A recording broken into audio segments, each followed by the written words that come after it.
Në rastin konkret, unë mendoj që personalizimi i marrëdhënieve dhe pushtetet e forta që gëzojnë Meloni dhe Rama bëjnë që dimensioni i marrëdhënieve me Italinë dhe Shqipërisë të jetë një dimension që duhet të shkëlqejë më të tëra,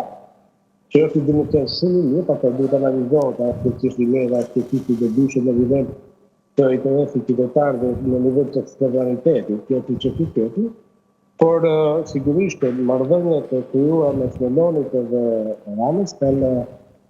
kanë rrugë bazë për një marrëdhënie shumë të mirë diplomатike, sigurisht interesi është reciprok. Italia ka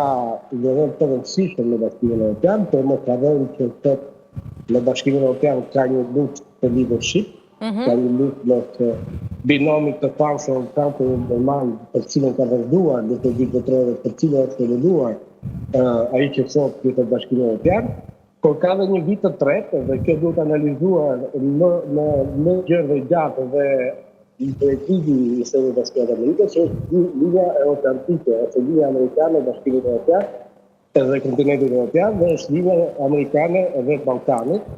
që në këtë linje është plotësisht në një linjë të plot harmonie dhe vetë Meloni, interesat Melonit, si duket ndoshta deri diku dhe interesat e Shqipërisë. Iniciativa amerikane nuk është asgjë tjetër, vetëm se mund të cilësohet një telegram i gjatë, një George Kennan, nuk e di kush më ka shtuar një telegram i gjatë se vetë Amerikës për situatën në Ballkanin perëndimor, dhe ato nuk kanë bërë asgjë tjetër, nuk po na bëjnë një mëshirë të madhe, nuk është se po e bëjnë për të mësuar demokracinë tonë, ata po bëjnë një doktrinë të re, të realitetit të ri, të rendit të ri botëror. Në këtë doktrinë të re, që u s'kan pasur kur dyshime, por dyktarë Shqipëri kanë pasur dyshime që të politikën amerikane interpretohet si pas politikën shqiptare dhe kjo është absurditet i madh,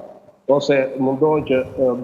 nëpërmjet optikës shqiptare të kuptojnë politikën amerikane, u s'kan pasur kur dyshime që amerikanët janë larguar nga interesi i tyre në Ballkan, s'kan pasur kur dyshime që amerikanët do të hiqnin dorë nga mekanizmat e destinit, qoftë edhe në grade, madje mjafton të jesh një qytetar i formimit normal, dhe nëse vinë konservatorët janë të prirur të rasposojnë normat edhe masat, jo t'i bëjnë më të lehta, pra ardhje Trumpi do ta bëte më të vështirë situatën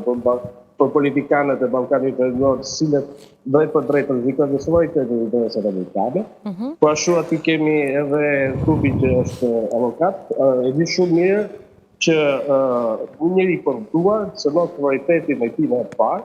të një njeri korruptuar shet interesat e vendit të tij, dhe përpasoj nuk është as pak i beshueshëm dhe mund të shetë edhe interesat e aleatëve të tij, këtë rast interesat amerikane. Prandaj është këtë normale që njerëzit të cilët nuk respektojnë dhe nuk janë patriot ndaj vendit të tij nuk mund të jenë as patriot dhe as dasharues ndaj interesave amerikane. Kjo është parimi i bazë amerikane. Ose linja Amerikës tani që është America First, që është vazhdimisht gati e Reaganit. Pra që të kuptojmë situatën se çfarë po ndodh në Ballkan, ose çfarë mund të ndodhë në Europë, që edhe këtu kemi një farë kakofonie të madhe, sepse ne dim shumë mirë që Bashkimi Evropian është themeluar dhe ka stimuluar pikërisht nga amerikanët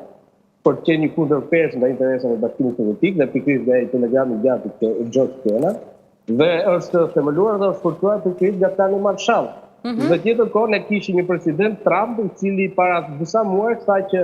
Bashkimi Evropian është krijuar për të pashtruar Shtetet Bashkuara të Amerikës. Ndërsa sot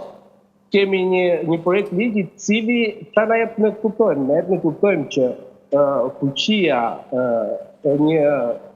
presidenti demagog nuk është absolute në Amerikë,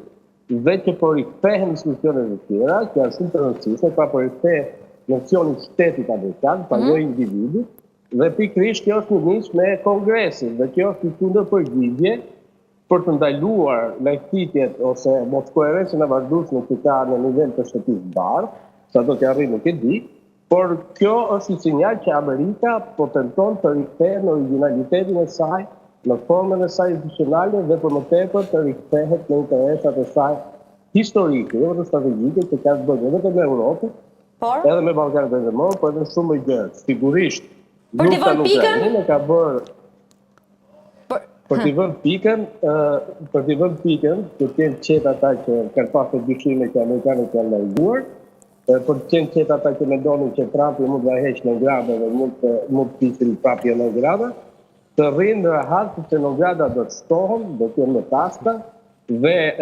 kjo lloj ligji realisht në Kongres, unë e quaj një protektorat demokratik i Shtetit Bashkuar të Amerikës për Ballkanin Perëndimor. Dhe të falenderoj shumë Alban dhe të pres në studio kur të vish në Shqipëri. Faleminderit edhe një herë. Najse, gjithë njerë.